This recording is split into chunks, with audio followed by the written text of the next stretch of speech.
Greetings and a warm welcome to all of you tuning in to Chained Opinion Podcast. It's great to be here. Now, before we jump in, just a quick reminder to subscribe, comment, share the show, spread the word, you know the drill. And for those who prefer listening on the go. Oh, yeah. You can also catch us as an audio podcast on YouTube Music and Spotify. Super convenient. All right, so let's dive into the main course for today's discussion. Let's do it. President Trump's back in the White House after, well, a bit of a hiatus, you could say. That we can. And he just delivered his first address to Congress since his return. Big moment. Huge. It's like the whole world was watching. Absolutely. Everyone was eager to see what he'd have to say, what his plans are for the second term. You know, this address, it was an interesting one. I mean, first of all, the length of it, almost 2 hours. It felt more like a campaign rally than a traditional address to Congress. Yeah, the length was definitely unusual. It did have that campaign-style energy, especially with some of the reactions we saw from the Democrats. Stone faces, protest signs. It was quite a spectacle. Very visually charged, you're right. It really highlighted the partisan divide that we're seeing in the country right now. Definitely. But let's get into the substance of the address, the actual content. Sure, where should we start? Well, I know he touched on a wide range of topics. He did. Reshaping the economy was a major focus, as well as immigration and foreign policy. Big ticket items. Always. And he also went into some unexpected areas, like his plans to tackle childhood cancer rates and autism. Really? That's interesting. Yeah. And he even made a joke about the country being healthier than he thought, which got a few laughs. Classic Trump, always finding a moment for humor. It is. So on Ukraine, what was his stance? He expressed support for the country, definitely, but also emphasized his desire for a negotiated peace. Which makes sense. Trying to find a peaceful resolution. Now, immigration, that's always been a hot-button issue with him. Always at the forefront. What did he have to say about that this time around? Well, he proposed something quite interesting, a gold card citizenship path. A gold card? What's that? Essentially, it would offer a fast track to citizenship for wealthy immigrants. I see. Those who are willing to make significant investments in the United States. Like a pay-to-play kind of thing? It has raised concerns about that, for sure. I bet. Yeah, creating a system where citizenship is, for sale to the highest bidder.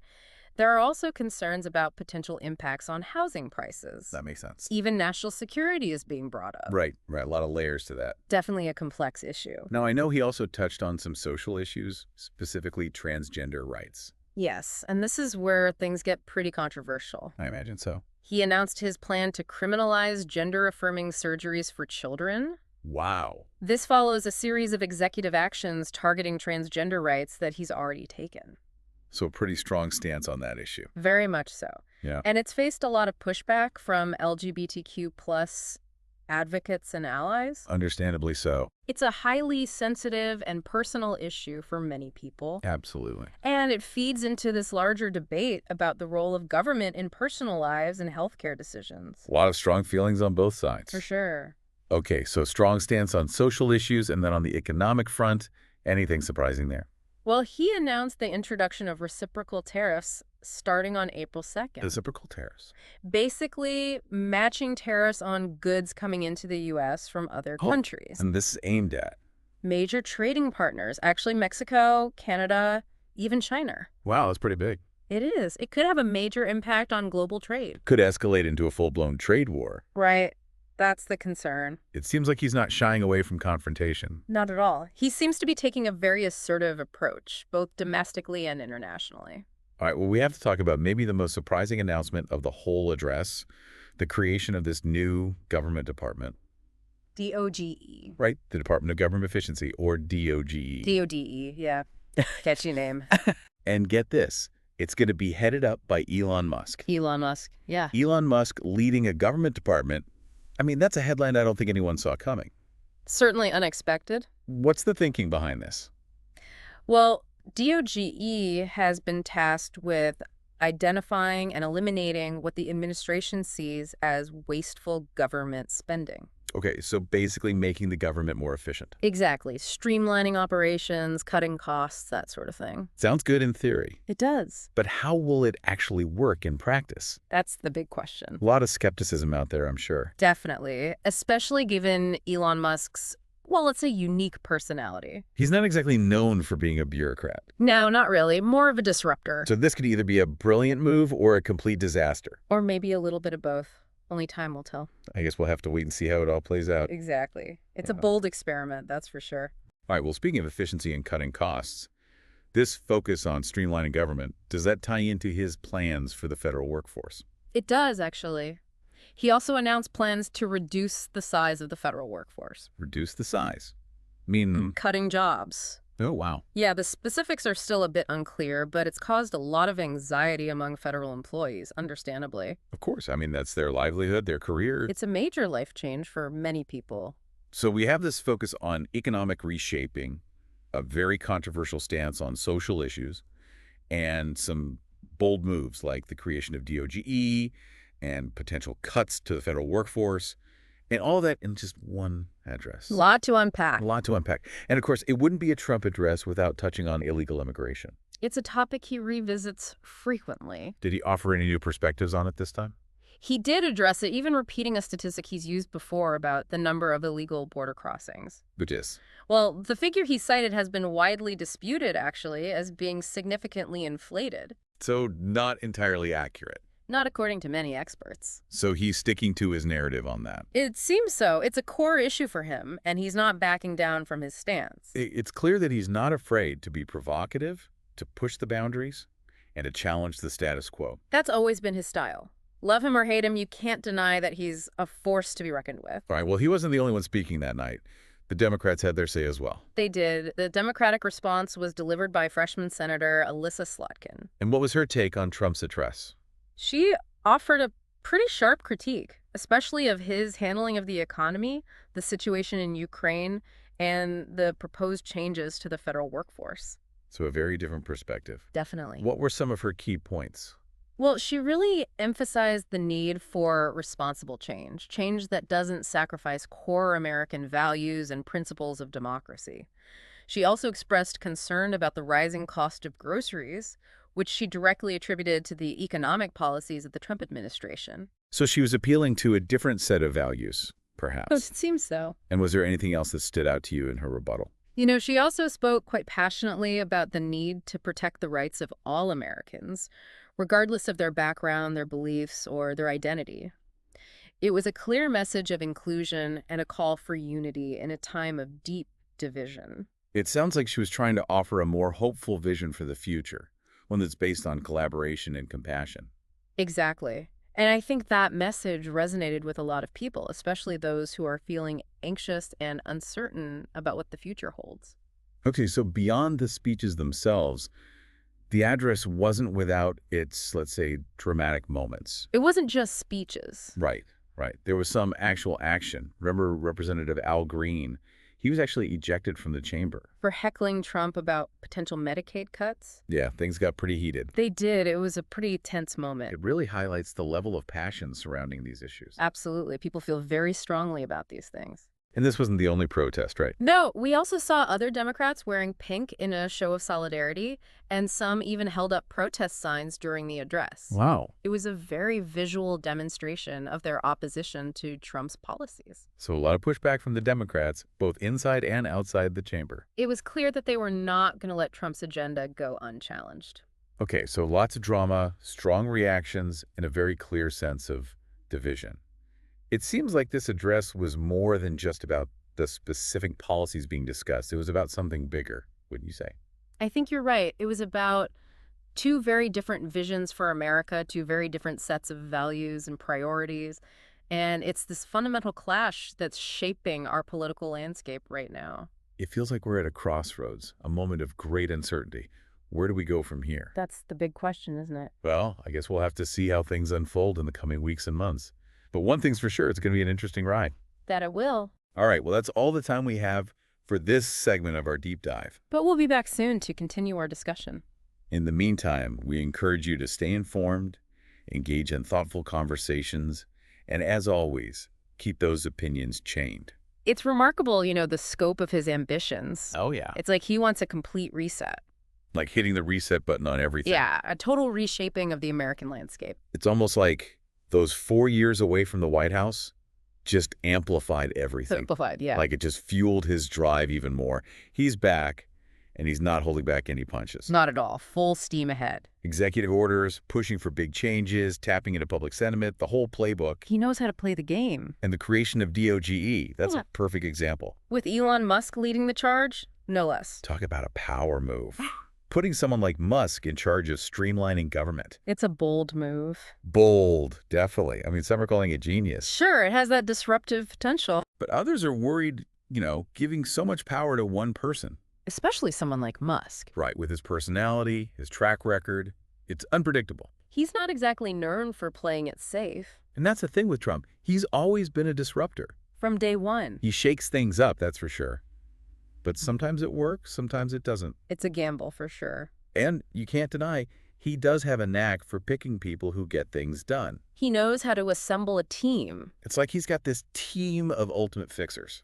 But yeah, the question is, what are the consequences of this approach? Could it backfire? That's the million-dollar question. I mean, on the surface, streamlining government, cutting waste, it sounds good. It's appealing, right?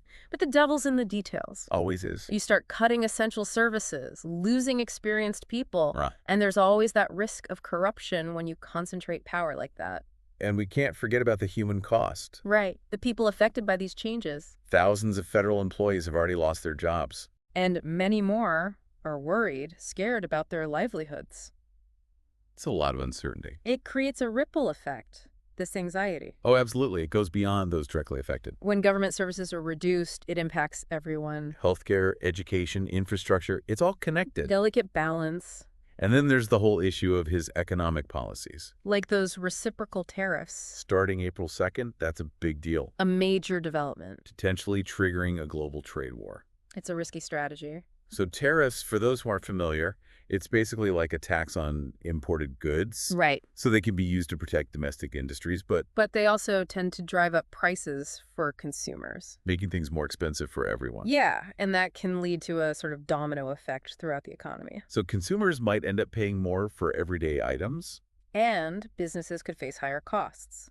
and ultimately hurting the economy in the long run. It's a delicate balancing act. And then there are the global implications. Other countries aren't happy about these tariffs. They could retaliate. Oh, absolutely. And if this escalates into a full-blown trade war, it would be bad for everyone. A lose-lose situation. It's a risky gamble. High stakes. And it's just one piece of the puzzle. There's more to it than just tariffs. Right. His economic policies are multifaceted. Tax cuts, deregulation, focus on domestic energy production is a whole new economic approach. It's almost like he's envisioning an America that's totally self-sufficient. A fortress unto itself. Exactly, like he's trying to shift the balance of power economically and globally. He's not afraid to make big moves. And it's not just economics. He's taking on social issues head-on. Often in very controversial ways. His stance on transgender rights, for example. That's a prime example. Criminalizing gender-affirming surgeries for children. It's deeply controversial. A lot of people see it as an attack on the LGBTQ plus community. Trying to erase identities, deny basic rights. It's like he's drawing a line in the sand. Defining his vision of America's core values. But in doing so, he's alienating a large part of the population. It's a difficult balance to strike. For any leader. Trying to unite a diverse nation while tackling these complex, contentious issues? There's no easy answer. Not in today's climate, especially. It's so hyper-partisan, everything's polarized. Compromise is seen as weakness. It's almost impossible to have nuanced conversations. To find common ground. Social media just makes it worse. Echo chambers everywhere. People just retreating into their own corners, reinforcing existing beliefs. It's like we're living in parallel universes. Each with its own set of facts, its own values. How do we bridge that divide? That's the challenge, isn't it? It's daunting but not impossible, I think. There has to be a way. It starts with open-mindedness, with listening to those who disagree with us. Being willing to see things from another perspective. And it requires leaders who are willing to build bridges instead of walls. Leaders who can bring people together. That's a powerful message. Especially after this address. This wasn't just a speech, it was a reflection of where we are as a country. A snapshot of our political landscape, the challenges we're facing.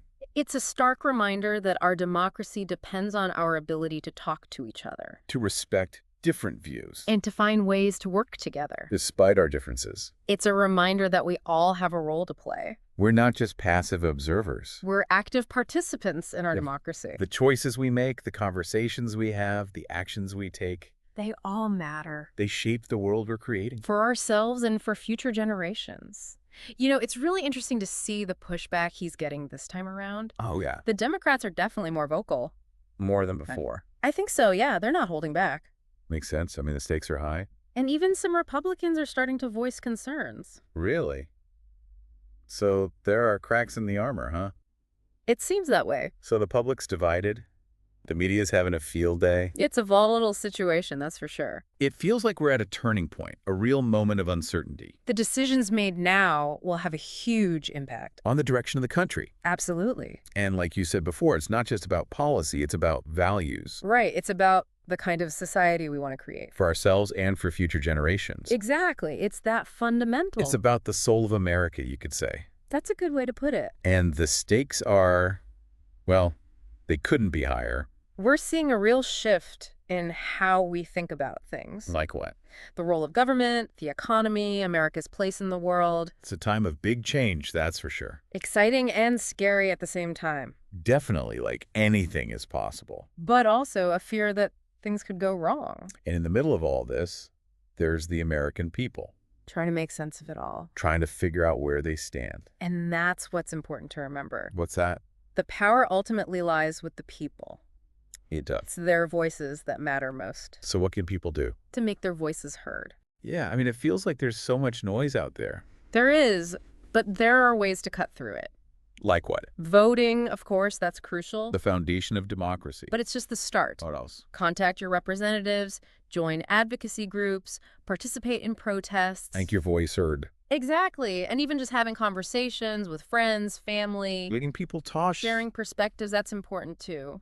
So it's about being informed Staying engaged, and speaking up for what you believe in. holding our leaders accountable. Making sure they're serving the people. Exactly. We need transparency, integrity, a commitment to the public good. We can't just sit back and let things happen. We need to be active participants in our democracy. Well, this deep dive into President Trump's address, it's been enlightening. It's a lot to process. Definitely thought-provoking and, yeah, a little unsettling at times. It's a complex situation, We got more questions than answers, but that's how it goes sometimes. especially with these big issues. It's a reminder that democracy is a process. It's always evolving, We're always learning, adapting. and it demands our participation, our attention. We can't take it for granted. This has been a great conversation. Thank you for joining us. It's been a pleasure. And to all our listeners out there, thank you for tuning in. We hope you found this deep dive insightful. We encourage you to keep exploring these issues. Have those tough conversations. Make your voices heard. The future of our democracy depends on it.